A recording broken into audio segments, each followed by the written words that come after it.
버크만 프로젝트 9장. 감정은 의사결정에 도움이 되는가, 방해가 되는가?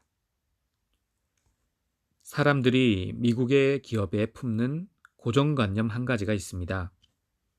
즉, 그곳이 일상 업무를 굉장히 효율적으로 하기 위해 직원들을 로봇으로 만드는 딱딱한 환경이라는 것입니다. 물론 그곳에서 일하는 직원들은 직장이 감정의 영향을 받고 정치적이고 변덕스러운 곳이라는 사실을 잘 압니다. 얼마든지 발생하는 문제들 때문에 생산성과 효율성이 떨어지기도 하는 곳이라는 점도 잘 압니다.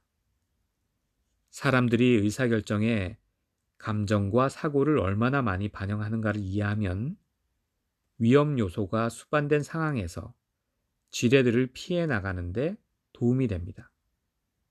그렇기 때문에 공감 요소와 사고 요소는 선택이 이루어지는 과정에 개입되는 상호작용을 보여주는 중요한 관계 요소입니다. 공감 요소는 당신이 감정을 어떻게 표현하는 사람인가와 관련이 있습니다. 이것은 다른 사람들이 감정을 어떻게 표현하는지 이해하는 데도 도움이 됩니다.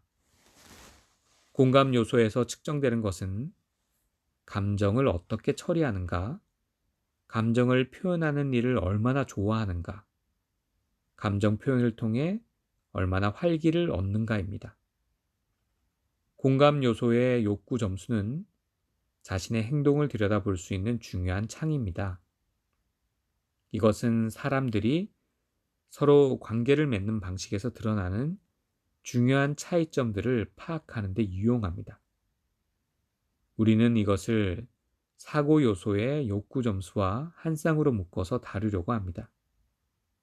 사고 요소에서 측정되는 것은 의사결정 속도와 세부 사항을 얼마나 면밀히 검토한 후에 결정을 내리는가 하는 점입니다.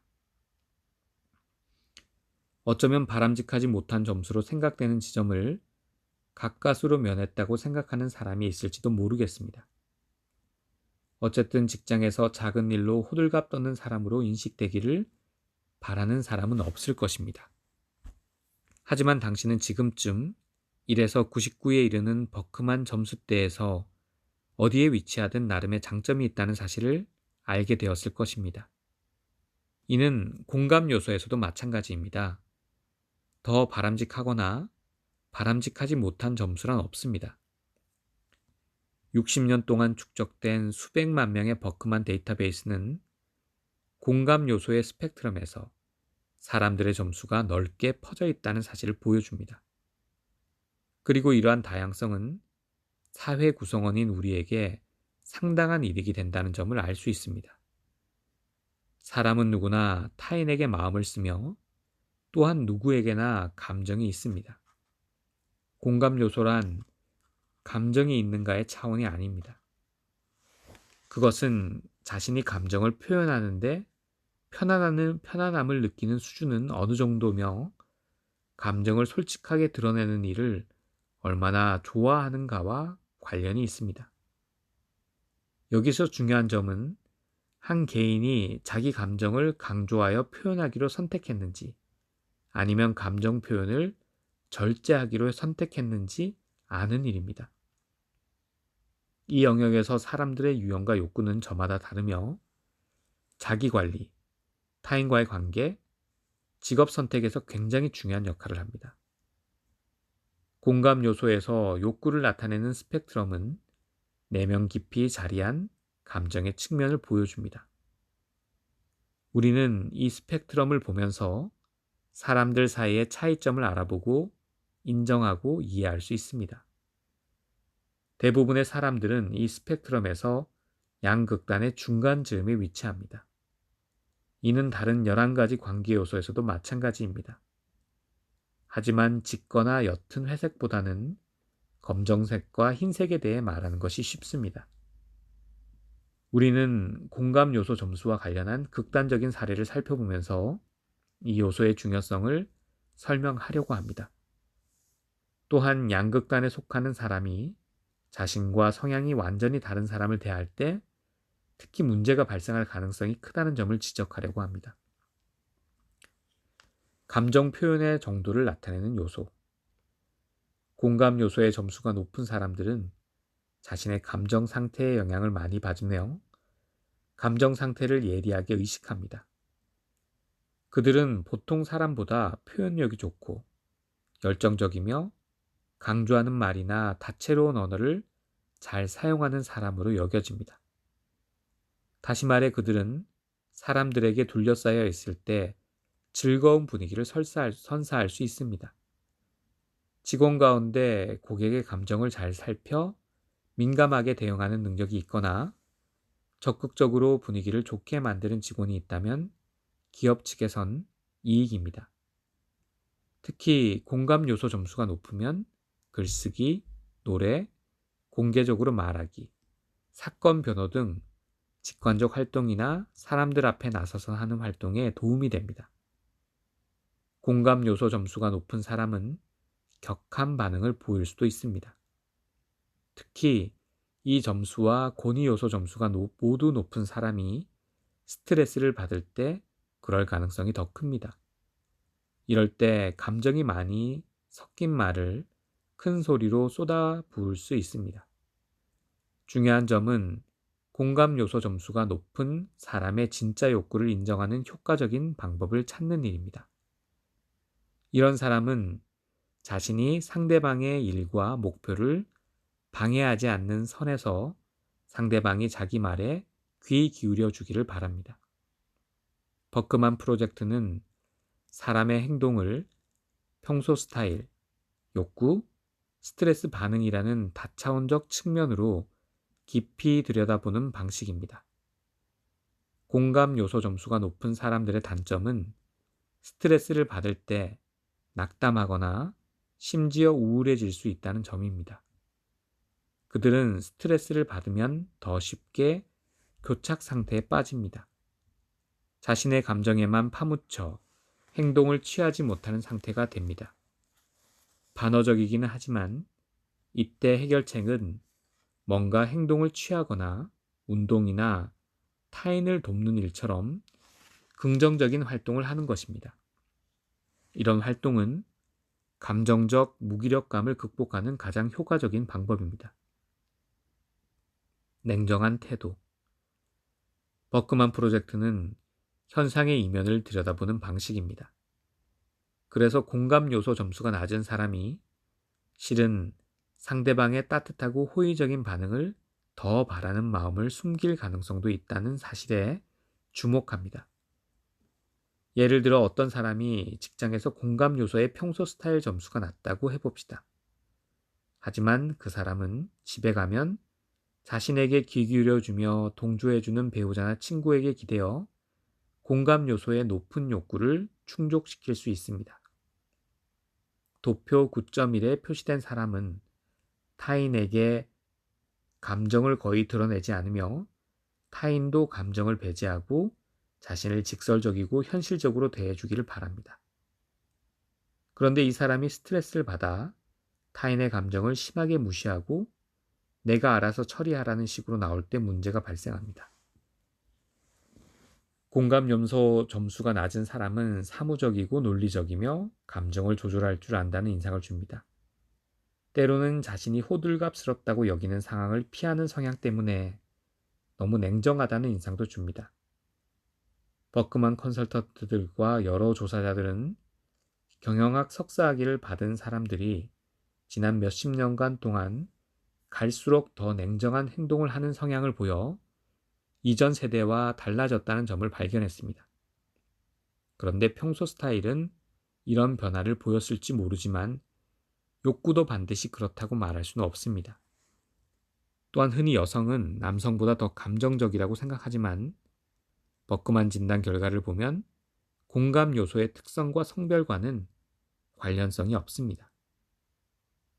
공감 요소 점수가 낮은 사람의 장점은 문제 상황을 해결하기 위해 현실적인 해결안을 제시하고 행동을 곧바로 취하는 능력이 있다는 점입니다. 이 점수가 낮을수록 상대방이 말로 동조해 주는 것이 별로 필요하지 않다고 느낍니다. 이런 사람은 사실 이러한 접근법을 성가시게 느낄지도 모르고 심지어 의도를 의심할 수도 있습니다. 동조나 과장된 반응이 아니라 사실만을 원합니다. 객관적 반응과 재빠르고 분별 있는 행동이 필요한 일을 하는 사람은 이러한 특징을 갖추어야 합니다. 항공기 조종사나 신경외과 의사가 그렇습니다. 대부분의 긴급 의료원과 응급구조대원은 공감 요소의 점수가 낮습니다. 그들이 사람들을 보살피고 도움을 주는 것은 맞지만 객관적인 행동을 해야 하기 때문입니다. 공감 요소 점수가 낮은 사람들과 충돌을 일으키는 성향은 이렇습니다. 그러니까 재빠른 행동을 중요하게 여기지 않고 상대방이 해결안을 제시하지 않으면서 그저 세심하게 자기 말을 끝까지 들어주기를 바라는 사람입니다. 공감 요소 점수가 낮은 사람은 자신과 반대되는 성향의 동료에게 그냥 해결돼라든가 기분 좀 좋아지면 다시 와라고 말함으로써 좌절감을 안겨주기도 합니다. 숨겨진 감정. 공감 요소 점수가 낮은 사람들도 타인에게 신경을 많이 쓰고 강한 감정을 느낍니다. 버크만 진단의 공감 요소에서 측정되는 것은 그들이 그러한 감정을 어떻게 다루기로 선택했느냐와 타인과의 상호작용에서 그러한 감정이 어느 정도의 역할을 하도록 선택했느냐입니다. 아칸소주에서 컨설턴트로 일하는 스테이시 메이스는 건설회사의 고위 경영자 6명에게 버크만 진단을 받게 했습니다. 그때 그 여성 컨설턴트는 공감 요소 점수 때문에 논의 방향이 잠시 빗나가자 좀 당황했습니다. 스테이시는 리더십 팀의 구성원인 그들을 코칭해 주었습니다. 그들이 회사를 위해 세운 목표와 행동 계획을 서로 조정해서 함께 효율적으로 일하게 해주기 위해서였습니다. 그런데 피드백 시간에 한 사람이 공감 요소에서 자신의 점수가 매우 낮은 사실에 몹시 당황한 듯 했습니다. 이 요소에서 그 사람의 평소 스타일 점수와 욕구 점수는 모두 10이었습니다. 그 순간 그 사람의 관심사는 업무와 관련이 없었습니다.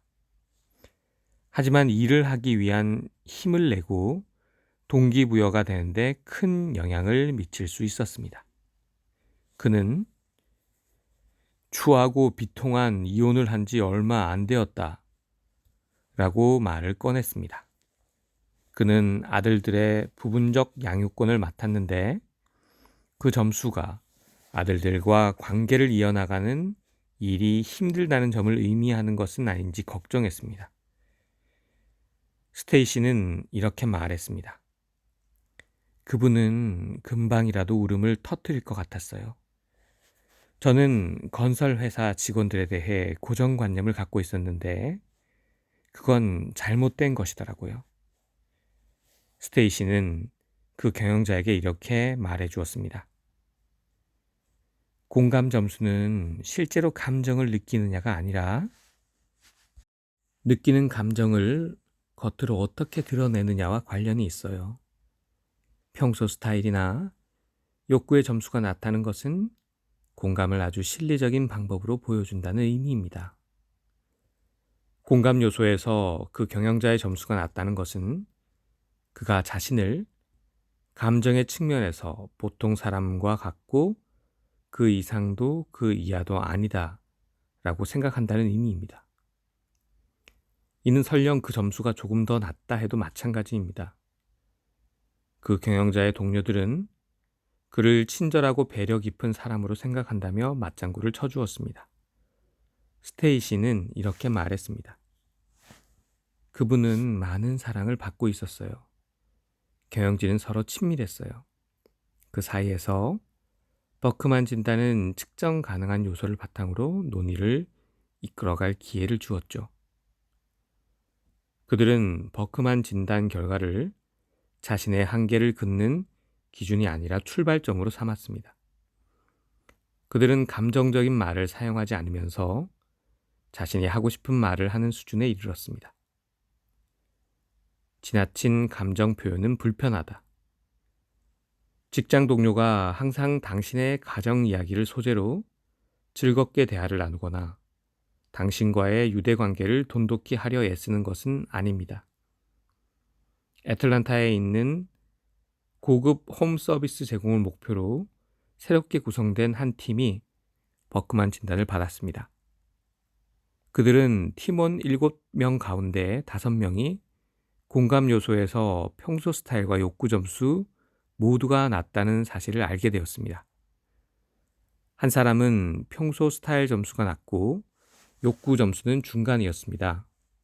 그 팀에 새로 영입된 한 사람은 다른 팀원들과 다르게 두 점수가 모두 높게 나왔습니다. 스티브 콘월은 그 직장은 전반적으로 편안한 분위기였지만 업무에서는 다소 냉정했다고 말했습니다. 그들은 중요하든 덜 중요하든 논의를 할 때 바로 본론으로 들어갔으며 되게 객관적이고 현실적으로 행동했습니다. 반면 공감 요소 점수가 높게 나온 여성은 인간미가 강했고 새로 영입된 터라 다른 팀원들에게 일부러 친절하게 대했습니다. 스티브는 이런 말을 했습니다. 그 여성분은 사소한 일에도 감사 카드를 보냈어요. 잊지 않고 생일 카드를 챙겼고 특별한 일은 과장스럽게 축하해 주었어요. 좋은 아침입니다. 편안한 저녁 보내세요. 같은 인사를 맨 처음 한 사람도 바로 그분이었어요. 그 여성은 과도하게 쾌활한 태도로 의도하지 않게 팀원들을 불쾌하게 만들었습니다. 그들은 신입 직원의 동기를 의심했고 그 직원의 행동이 완전히 거짓이거나 기껏해야 필사적으로 노력해서 나온 것으로 판단했습니다. 스티브는 그 여성이 무슨 말을 할 때마다 팀원들이 어이없거나 놀란 표정을 짓곤 했다고 말했습니다. 한 팀원은 스티브와 개인적으로 대화를 나눌 때 이런 말을 했습니다. 저희는 직장에서 공사 구분 없이 너무 살갑게 대하는 걸 싫어해요. 모두 여기에 일하러 오는 거지 그 이상은 아니거든요. 모두 서로서로 절친한 친구가 되는 걸 원치 않아요. 스티브는 각 팀원의 버크만 진단 점수를 함께 살펴보기 위해 팀 회의를 열었습니다. 11가지 관계 요소에서 각 팀원의 욕구 점수를 점으로 표시한 그룹 그래프를 미리 만들어 갔습니다. 각 점 옆에는 팀원들 이름의 첫 글자를 표시했습니다. 스티브는 11가지 관계 요소의 점수를 하나하나 살펴보았습니다. 공감 요소를 살펴볼 때 팀원들의 반응을 보는 것은 놀라웠어요.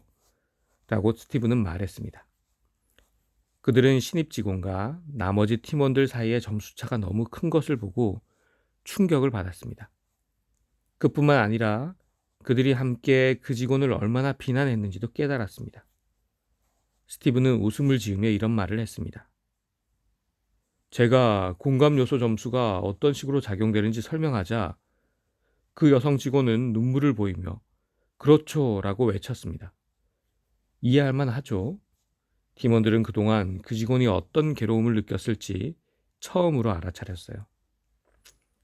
팀원들은 그 여직원에게 가혹하게 대한 적이 많다는 사실을 인정했습니다. 그들은 그 직원이 자신들의 행동을 어떻게 느꼈을지, 그들의 집단적 행동이 그 직원에게 어떤 영향을 끼쳤을지 한 번도 생각한 적이 없었습니다. 버크만 프로젝트에서는 항상 균형을 추구합니다.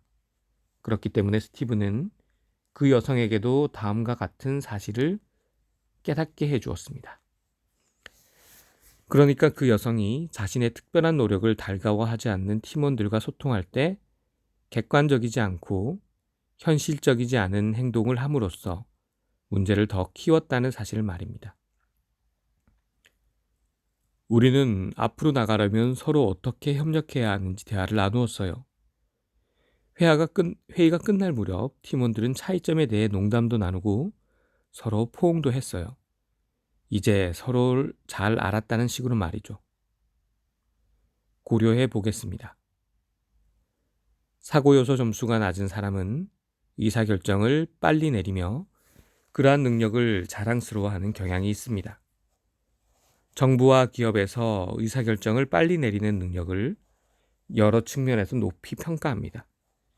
이러한 능력은 시간을 제때 맞춰야 하는 상황과 위기 상황에서 중요합니다. 하지만 너무 충동적인 태도는 위험합니다. 특히 지도자 위치에 있는 사람이라면 더욱 그렇습니다. 이는 마치 준비, 조준, 발사식으로 상황을 처리하는 것과 같습니다.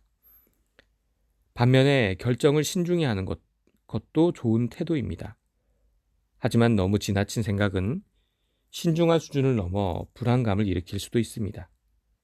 특히 직원이 눈앞에 닥친 업무를 처리하기 위해 상사의 지시를 기다리는 상황에서는 더욱 그렇습니다.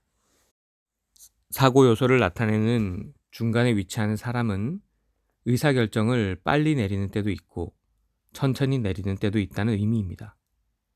다시 말해 상황과 환경에 따라 달라진다는 것입니다.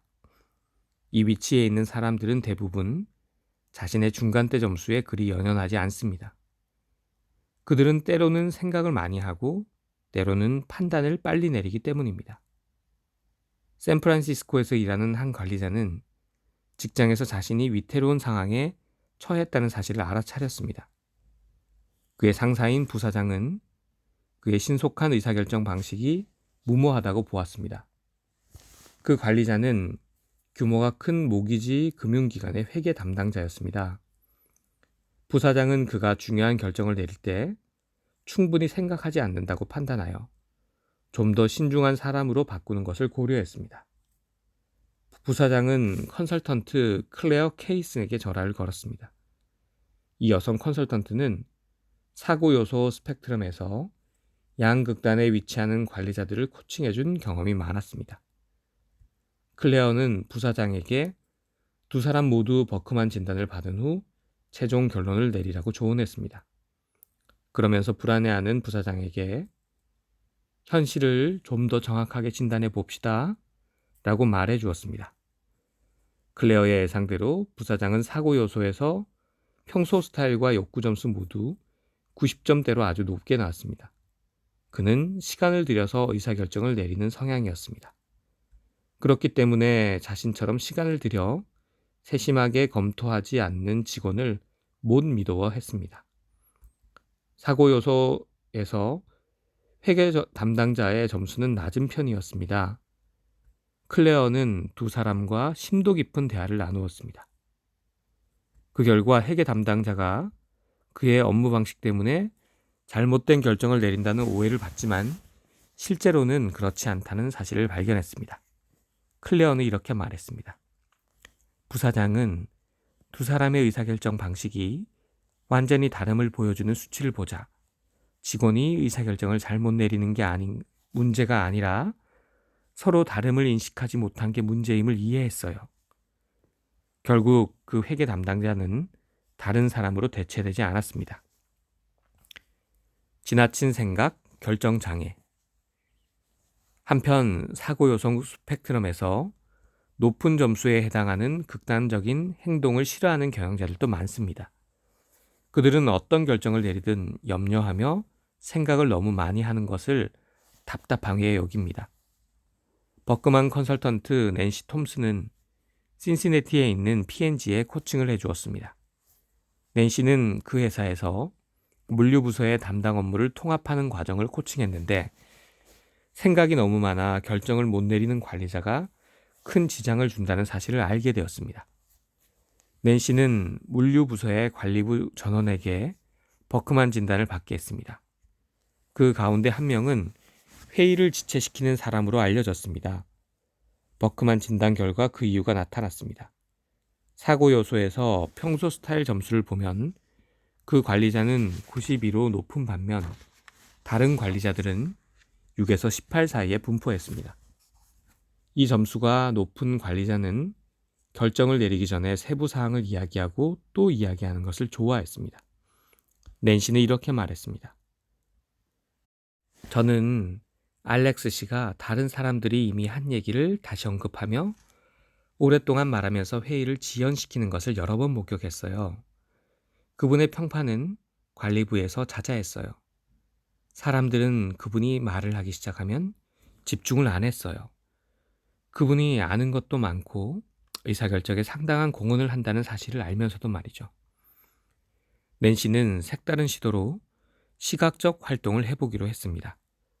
스트레칭 밴드를 사용하여 알렉스의 사고 과정이 다른 팀원들의 사고 과정과 얼마나 다른지 보여주었습니다. 사실 낸시는 그 교육 시간의 효과에 그다지 낙관하지는 않았다고 합니다. 팀원들의 습관이 단단하게 자리 잡고 있는 데다 그 관리자를 향한 반감이 이미 형성되었기 때문입니다. 하지만 이 시각적 활동은 큰 효과가 있었습니다. 극명한 차이를 본 팀원들은 자신들과 다른 특성을 지닌 알렉스에게 갑자기 공감을 표시했습니다. 알렉스 역시 자신의 사고 과정이 사무실이라는 환경에서 얼마나 부담스러운 것이었는지를 알게 되었습니다. 알렉스는 코칭 모임을 하는 동안 평소처럼 다른 사람들이 한 말을 다시 하고 싶은 충동을 참으며 되게 조용히 있었습니다. 그러다가 마침내 손을 든더니 질문을 했습니다. 제가 평소에 지체 요인이었다는 것을 알았고 이제 그러지 않겠다고 약속드립니다. 하지만 잠시 끼어들어 몇 마디 해도 될까요? 뭔가 적고 있던 팀원들은 모두 펜을 내려놓고 그의 얼굴을 쳐다보았습니다. 알렉스가 말하는 동안 모두 주의를 집중해 들었습니다. 낸시는 이런 말을 했습니다. 사고 요소에서 평소 스타일 점수가 낮은 직원들은 알렉스의 성향을 어떤 식으로 존중해 줘야 하는지 파악했어요. 알렉스 씨가 사람들의 주의를 집중시킨 건 아마 그때가 처음이지 싶어요. 알렉스는 말을 시작한 지 몇 분 후에 자, 이게 바로 제가 하려던 말입니다. 라고 말했습니다. 낸시는 그때부터 알렉스가 예전처럼 지나치게 세부적인 것에 신경 쓰며 장강서를 늘어놓는 일은 없었다고 말했습니다. 생각할 시간이 필요하다. 워싱턴주 레이시에 사는 베일리 캐슬러에게도 사고 요소는 중요한 단서였습니다. 그 여성은 자기 이름을 건 꽃집과 보석류 제작 사업을 시작하려고 몇 년 동안 애써왔습니다. 베일리의 버크만 진단 결과 그녀가 왜 그렇게 일을 진척시키지 못했는지 그 실마리가 드러났습니다. 베일리는 사고 요소에서 평소 스타일 점수가 99점으로 최고점을 찍었고 욕구 점수 역시 높은 점수인 84였습니다. 컨설턴트 제니 카펠라는 이렇게 말했습니다. 그렇게 높은 점수는 생각이 너무 많아서 결정을 못 내린다는 의미예요. 베일리의 언니이기도 한 제니는 버크만 진단 피드백 과정을 자매를 돈독하게 하는 기회로 삼고 싶었습니다. 베일리는 질문이나 요청에 대답해야 할 때 생각에 빠져 자주 침묵했습니다. 제니는 베일리가 잘 이해하지 못해서 침묵한다고 생각한 나머지 더 많은 정보를 던져주었습니다. 그럴수록 베일리는 스트레스를 받았고 많은 정보 때문에 판단을 더 못 내렸습니다. 베일리는 버크만 진단 결과지를 받은 후에 자신은 생각할 시간이 많이 필요한 사람이라는 점을 알았습니다. 그래서 의사결정을 내리는데 필요한 시간을 요구하기 시작했습니다. 베일리는 이런 말을 했습니다. 이제 서로 합의를 봤어요. 언니가 제게 질문을 하면 전 99% 진행 중이라고 말해요. 제 사고 요소 점수가 99점이잖아요. 언니는 그럴 때 제가 생각 중이라는 걸 이제 알아요. 그리고 제가 곧장 대답하지 않는다는 걸 알기 때문에 예전처럼 정보를 더 많이 주어야 할 필요성도 못 느껴요. 이 자매는 베일리가 공감 요소에서 평소 스타일 점수가 아주 높고 욕구 점수가 아주 낮은 사실에도 놀랐습니다. 베일리는 평소 스타일 점수가 높은 만큼 상대에게 공감 표현을 잘했습니다. 하지만 자신에게 어떤 문제가 생겼을 때 제니가 자기를 지지해주고 깊은 공감을 해주려 하면 기분이 저하되었습니다. 제니는 이런 말을 했습니다. 베일리가 원한 것은 논리였어요. 현실적이고 실제적인 논리요. 정말이지 저는 베일리의 행동을 오랫동안 잘못 이해했던 거예요. 베일리는 자신을 잘 알고 나자 자신의 사업 수완에 더 확신을 얻었습니다. 그래서 이런 말을 했습니다. 저의 사고 과정을 제대로 파악하자 제 사업에 대해 더 자신감에 차서 말할 수 있게 되었어요. 베일리는 흥미 분야에서 예술과 기술 분야에서 점수도 모두 높게 나왔다는 사실에도 자신감을 얻었습니다. 이러한 점수는 꽃집 사업과 보석류 제작 사업이 자신에게 잘 맞는다는 점을 보여주었기 때문이었습니다. 제니는 이렇게 말했습니다. 베일리는 놀라울 정도로 변화를 보였어요. 그건 극적이었어요. 그리고 지금까지도 그렇고요. 베일리는 자력으로 일을 해내며 번창하고 있어요. 그러한 변화는 이 자매 사이의 관계도 돈독하게 만들어 주었습니다. 부부 사이의 의사결정. 버크만 진단에서 측정되는 사고 과정은 일상의 활동과 인간관계에 영향을 주기도 합니다. 온타리오에서 일하는 컨설턴트 론 베이컨은 어비스 두아르즈 페레즈 박사와 그의 아내 타마라 피나에게 사회적 상황에서 사고 요소가 어떻게 작용하는지를 보여주었습니다. 타마라는 이런 말을 했습니다.